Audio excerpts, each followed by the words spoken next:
Act 3 of Othello by William Shakespeare. Scene 1. Cyprus, before the castle. Enter Cassio and some musicians. Masters, play here. I will content your pains. Something that's brief, and bid good morrow, General. Music. Enter Clown. Why, masters, have your instruments been in Naples, that they speak I the nose thus? How, sir? How? Are these, I pray you, wind instruments? Ay, marry are they, sir? Oh, thereby hangs a tale. Whereby hangs a tale, sir? Marry, sir, by many a wind instrument that I know. But, masters, here's money for you, and the General so likes your music that he desires you, for love's sake, to make no more noise with it. Well, sir, we will not. If you have any music that may not be heard, to it again. But, as they say, to hear music the General does not greatly care. We have none such, sir. Then put up your pipes in your bag, for I'll away. Go, vanish into air, away. Exeunt musicians. Dost thou hear, mine honest friend? No, I hear not your honest friend. I hear you. Prithee, keep up thy quillets. There's a poor piece of gold for thee. If the gentlewoman that attends the General's wife be stirring, tell her there's one Cassio entreats her a little favour of speech. Wilt thou do this? She is stirring, sir. If she will stir hither, I shall seem to notify unto her. Do, good my friend. Exit Clown. Enter Iago. In happy time, Iago. You have not been abed, then? Why, no. The day had broke before we parted. I have made bold, Iago, to send in to your wife. My suit to her is, that she will to virtuous Desdemona procure me some access. I'll send her to you presently. And I'll devise a mean to draw the more out of the way, that your converse and business may be more free. I humbly thank you for it. Exit Iago. I never knew a Florentine more kind and honest. Enter Emilia. Good morrow, good lieutenant. I am sorry for your displeasure, but all will sure be well. The General and his wife are talking of it, and she speaks for you stoutly. The Moor replies that he you hurt is of great fame in Cyprus and great affinity, and that in wholesome wisdom he might not but refuse you. But he protests he loves you and needs no other suitor but his likings to take the safest occasion by the front to bring you in again. Yet I beseech you, if you think fit, or that it may be done, give me advantage of some brief discourse with Desdemona alone. Pray you, come in. I will bestow you where you shall have time to speak your bosom freely. I am much bound to you. Exeunt. Scene 2. Cyprus, a room in the castle. Enter Othello, Iago, and gentlemen. These letters give Iago to the pilot, and by him do my duties to the Senate. That done, I will be walking on the works. Repair there to me. Well, my good lord, I'll do it. This fortification, gentlemen, shall we see it? We wait upon your lordship. Exeunt. Scene 3. Cyprus, the garden of the castle. Enter Desdemona, Cassio, and Emilia. Be thou assured, good Cassio, I will do all my abilities in thy behalf. Good madam, do. I warrant it grieves my husband as if the cause were his. Oh, that's an honest fellow. Do not doubt, Cassio, but I will have my lord and you again as friendly as you were. Bounteous madam, whatever shall become of Michael Cassio, he's never anything but your true servant. I know it. I thank you. You do love my lord, you have known him long, and be you well assured he shall in strangeness stand no farther off than in a politic distance. Ay, but lady, that policy may either last so long, or feed upon such nice and waterish diet, or breed itself so out of circumstance, that, I being absent, and my place supplied, my general will forget my love and service. Do not doubt that. Before Emilia here, I give thee warrant of thy place. Assure thee, if I do vow a friendship, I'll perform it to the last article. My lord shall never rest. I'll watch him tame, and talk him out of patience. His bed shall seem a school, his board a shrift. I'll intermingle everything he does with Cassio's suit. Therefore be merry, Cassio, for thy solicitor shall rather die than give thy cause away. Madam, here comes my lord. Madam, I'll take my leave. Why stay, and hear me speak? Madam, not now. I am very ill at ease, unfit for mine own purposes. Well, do your discretion. Exit Cassio. Enter Othello and Iago. Ha! I like not that. What dost thou say? Nothing, my lord, or if I know not what. Was not that Cassio parted from my wife? Cassio, my lord? No, sure, I cannot think it. That he would steal away, so guilty like seeing you coming. I do believe 'twas he. How now, my lord? I have been talking with a suitor here, a man that languishes in your displeasure. Who is it you mean? Why, your lieutenant, Cassio. Good my lord, if I have any grace or power to move you, his present reconciliation take.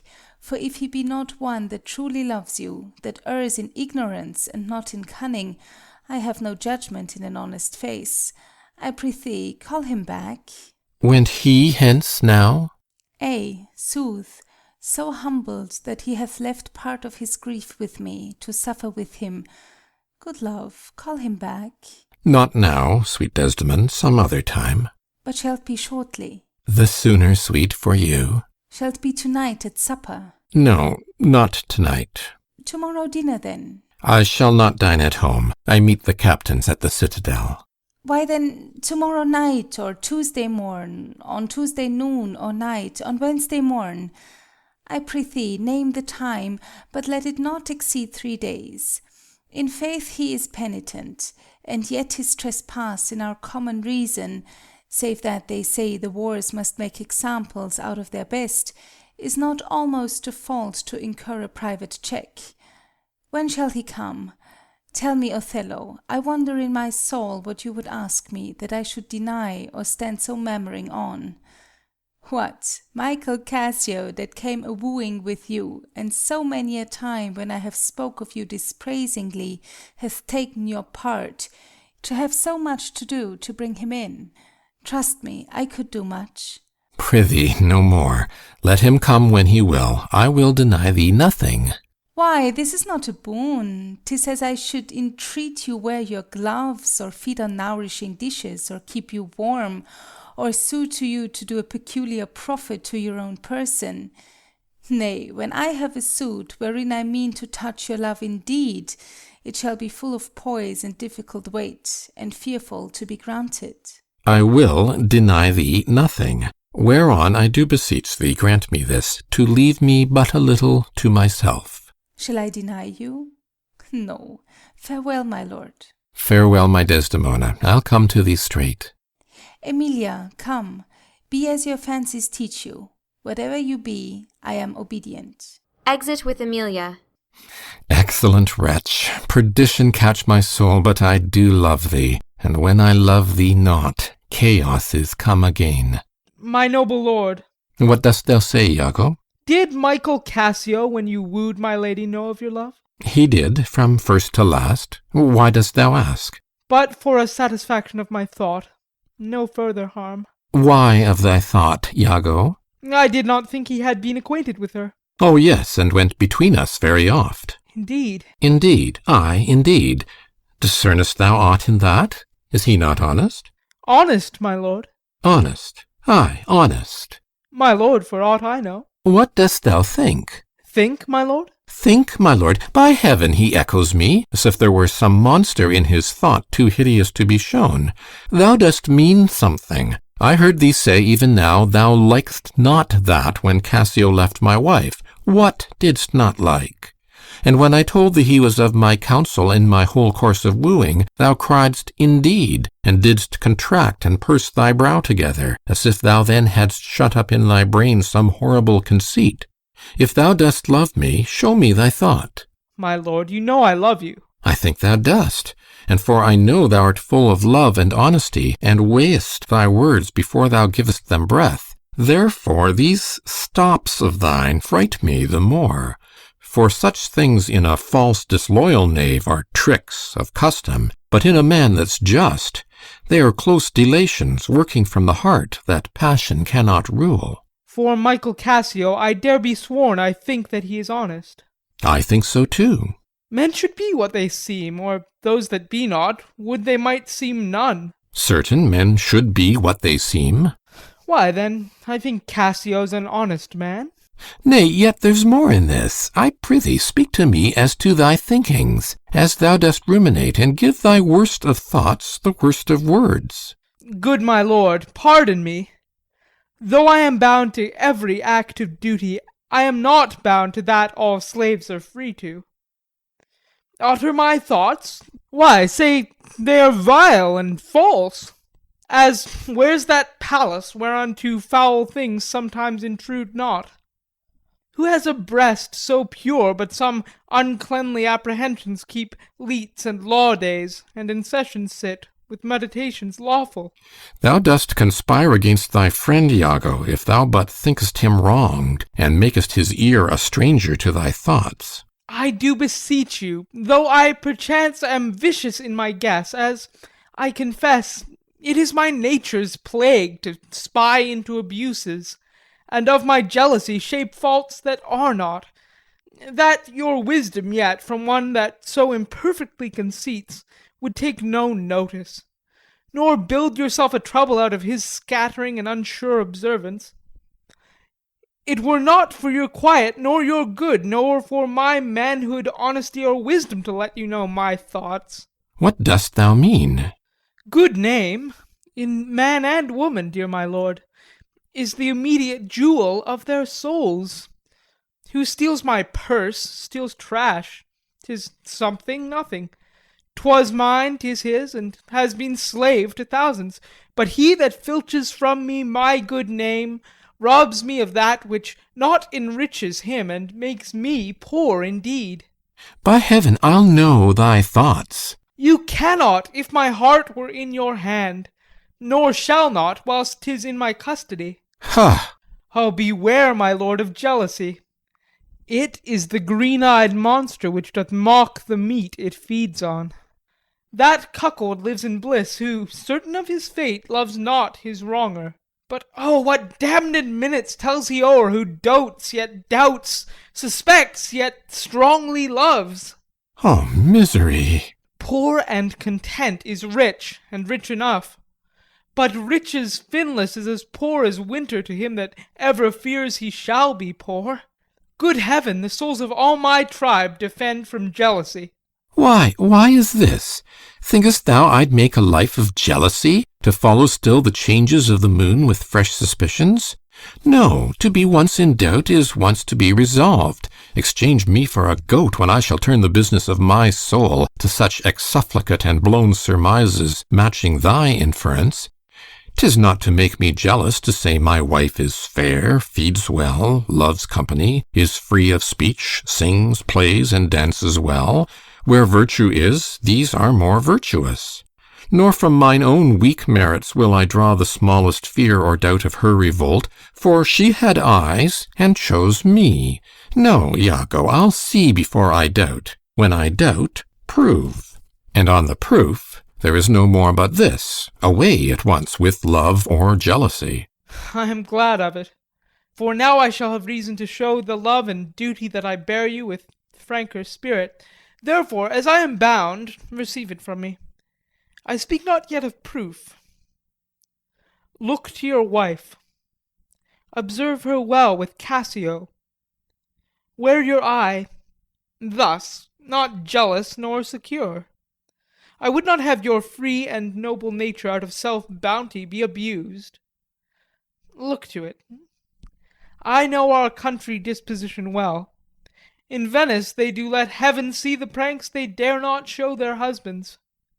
Their best conscience is not to leave undone, but keep unknown. Dost thou say so? She did deceive her father, marrying you. And when she seemed to shake and fear your looks, she loved them most. And so she did. Why, go to, then. She that so young could give out such a seeming, to seal her father's eyes up close as oak, he thought 'twas witchcraft. But I am much to blame. I humbly do beseech you of your pardon for too much loving you. I am bound to thee forever. I see this hath a little dashed your spirits. Not a jot, not a jot. Trust me, I fear it has. I hope you will consider what is spoke comes from my love. But I do see you moved.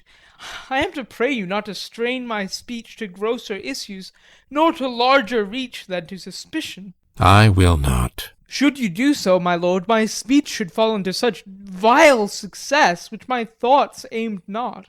Cassio's my worthy friend. My lord, I see you're moved. No, not much moved. I do not think but Desdemona's honest. Long live she so, and long live you to think so. And yet, how nature, erring from itself. Ay, there's the point, as, to be bold with you, not to affect many proposed matches of her own clime, complexion, and degree, whereto we see in all things nature tends. Faugh! One may smell in such a will most rank, foul disproportion, and thoughts unnatural.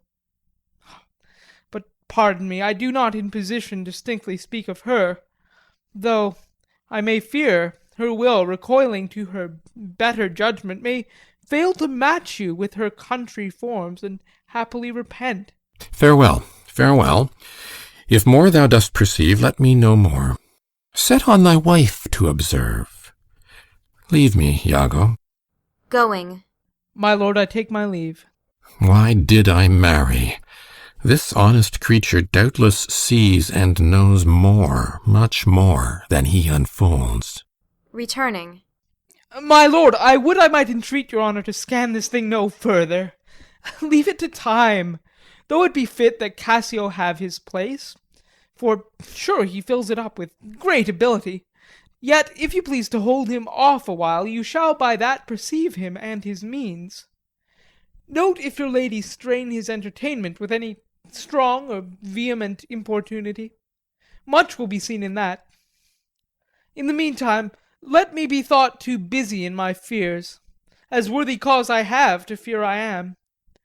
And hold her free, I do beseech your honour. Fear not my government. I once more take my leave. Exit. This fellow's of exceeding honesty, and knows all qualities, with a learned spirit of human dealings. If I do prove her haggard, though that her jesses were my dear heartstrings, I'd whistle her off and let her down the wind to prey at fortune. Haply, for I am black, and have not those soft parts of conversation that chamberers have, or for I am declined into the vale of years. Yet that's not much. She's gone. I am abused, and my relief must be to loathe her. Oh, curse of marriage, that we can call these delicate creatures ours, and not their appetites. I had rather be a toad and live upon the vapour of a dungeon than keep a corner in the thing I love for others' uses. Yet 'tis the plague of great ones. Prerogatived are they less than the base. 'Tis destiny unshunnable like death. Even then this forked plague is fated to us when we do quicken. Desdemona comes. If she be false, oh, then heaven mocks itself.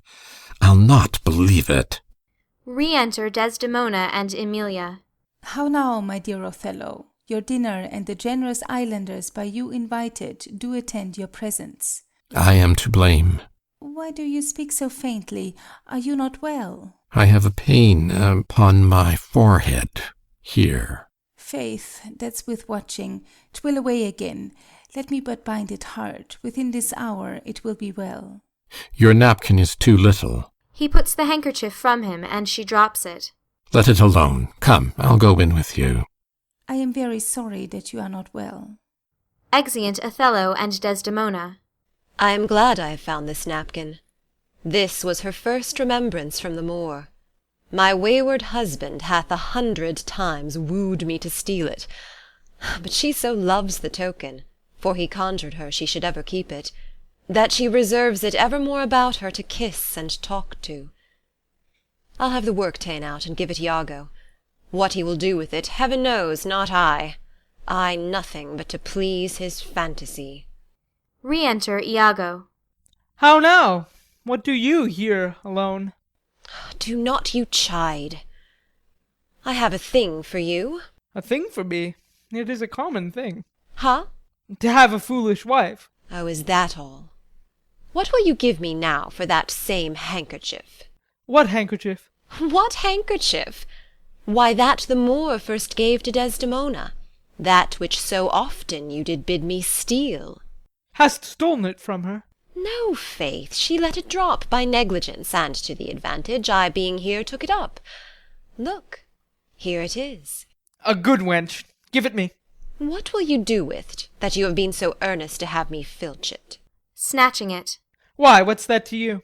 If it be not for some purpose of import, give it me again. Poor lady shall run mad when she shall lack it. Be not act known on't. I have use for it. Go, leave me. Exit Emilia. I will in Cassio's lodging lose this napkin, and let him find it. Trifles light as air are to the jealous confirmations strong as proofs of holy writ. This may do something. The more already changes with my poison. Dangerous conceits are in their natures poisons, which at the first are scarce found to distaste, but, with a little act upon the blood, burn like the mines of sulphur. I did say so. Look where he comes. Not poppy, nor mandragora, nor all the drowsy syrups of the world shall ever medicine thee to that sweet sleep which thou owedst yesterday. Re-enter Othello. False to me. Why, how now, General? No more of that. Avaunt, begone, thou hast set me on the rack. I swear 'tis better to be much abused than but to know it a little. How now, my lord?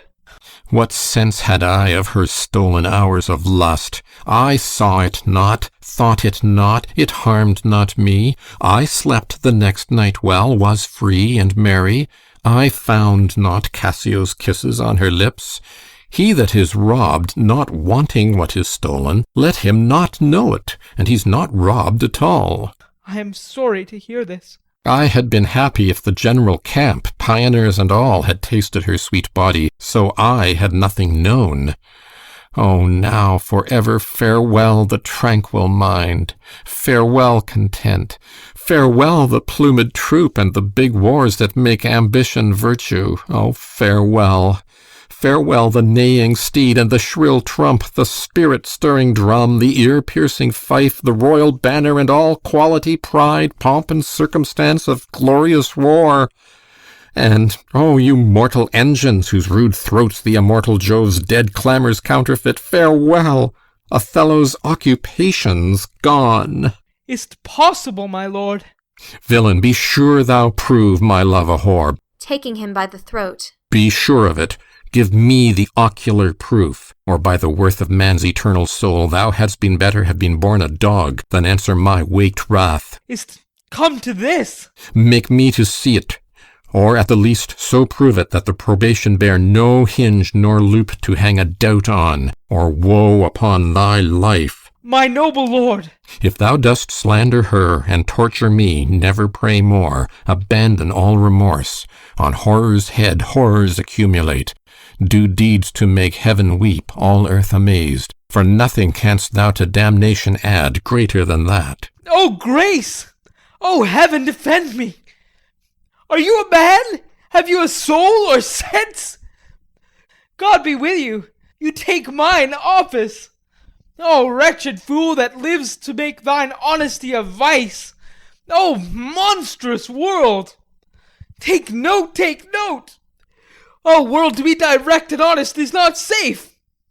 I thank you for this profit, and from thence I'll love no friend, since love breeds such offence. Nay, stay, thou shouldst be honest. I should be wise, for honesty's a fool, and loses that it works for. By the world, I think my wife be honest, and think she is not. I think that thou art just, and think thou art not. I'll have some proof. Her name, that was as fresh as Dian's visage, is now begrimed and black as mine own face. If there be cords or knives, poison or fire or suffocating streams, I'll not endure it. Would I were satisfied. I see, sir, you are eaten up with passion. I do repent me that I put it to you. You would be satisfied? Would, nay, I will. And may. But how? How satisfied, my lord?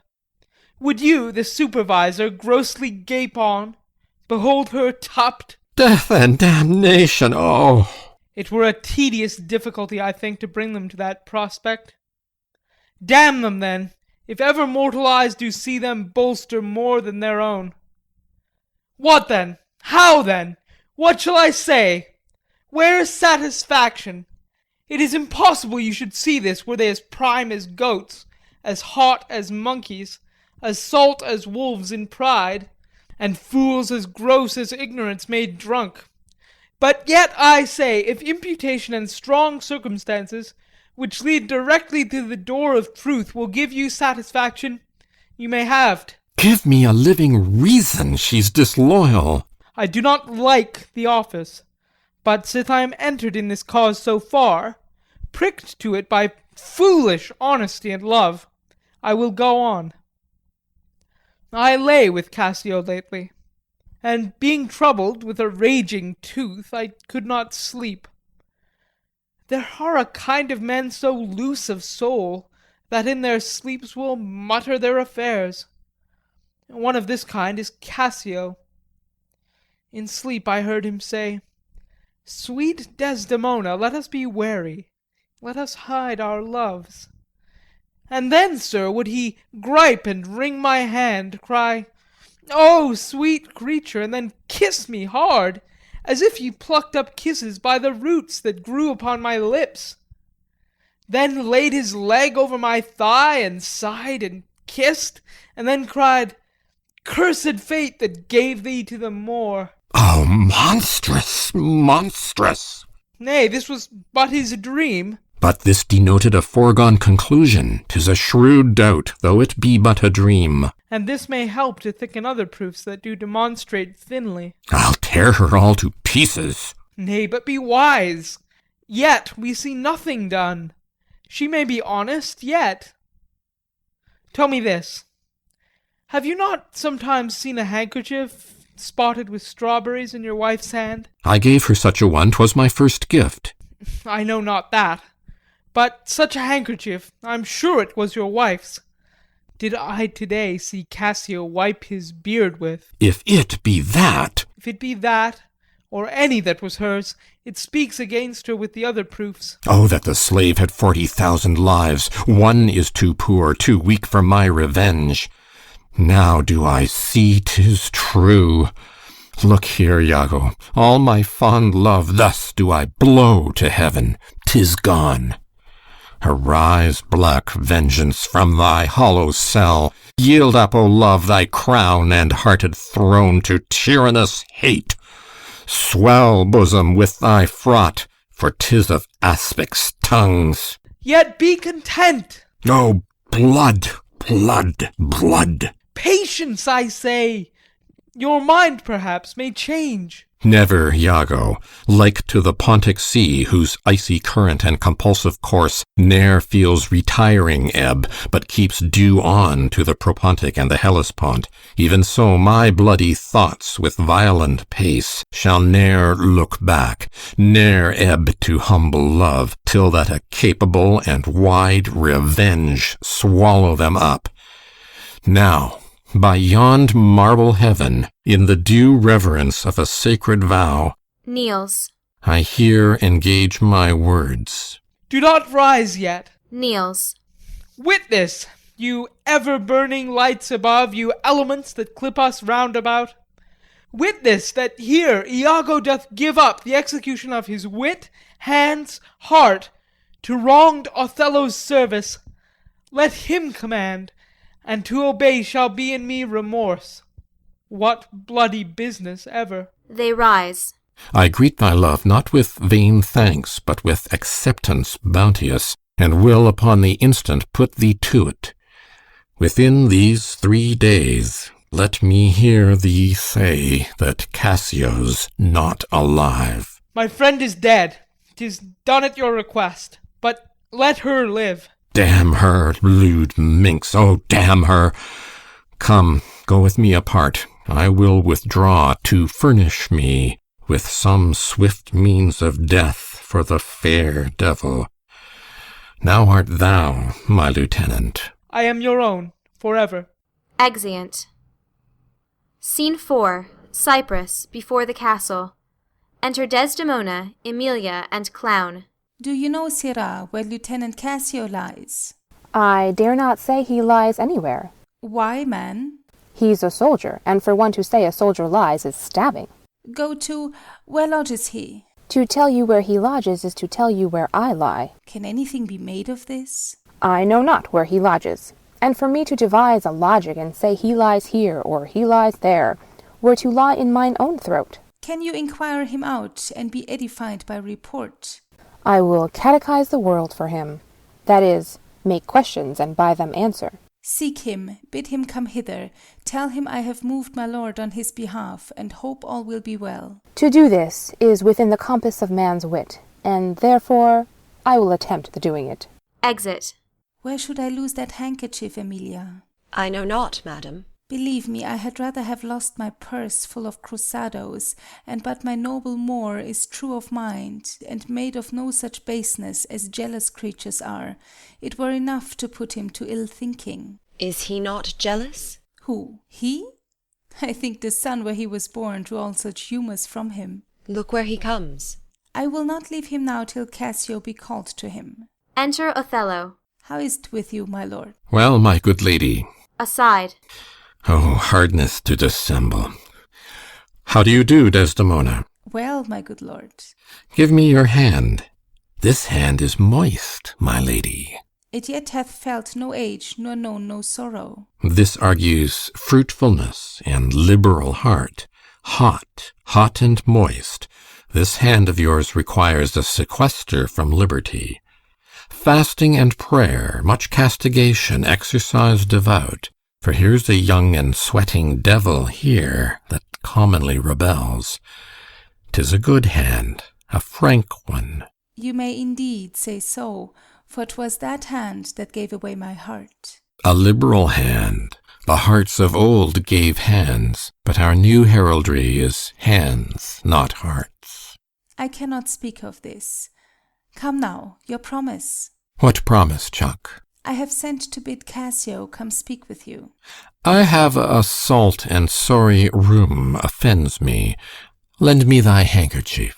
Here, my lord. That which I gave you. I have it not about me. Not? No, faith, my lord. That is the fault. That handkerchief did an Egyptian to my mother give. She was a charmer, and could almost read the thoughts of people. She told her, while she kept it, 'twould make her amiable, and subdue my father entirely to her love. But if she lost it, or made gift of it, my father's eye should hold her loathed, and his spirits should hunt after new fancies. She, dying, gave it me, and bid me, when my fate would have me wive, to give it her. I did so, and take heed on it. Make it a darling, like your precious eye. To lose it, or give it away, were such perdition as nothing else could match. Is't possible? 'Tis true, there's magic in the web of it. A sibyl that had numbered in the world the sun to course 200 compasses, in her prophetic fury sewed the work. The worms were hallowed that did breed the silk, and it was dyed in mummy, which the skilful conserved of maidens' hearts. Indeed, is't true? Most veritable. Therefore look to it well. Then would to God that I had never seen it. Ha! Wherefore? Why do you speak so startlingly and rash? Is it lost? Is it gone? Speak, is it out of the way? Heaven bless us. Say you? It is not lost. But what, and if it were? How? I say it is not lost. Fetch it, let me see it. Why, so I can, sir, but I will not now. This is a trick to put me from my suit. Pray you, let Cassio be received again. Fetch me the handkerchief, my mind misgives. Come, come, you'll never meet a more sufficient man. The handkerchief. I pray, talk me of Cassio. The handkerchief. A man that all his time hath founded his good fortunes on your love, shared dangers with you. The handkerchief. In sooth, you are to blame. Away. Exit.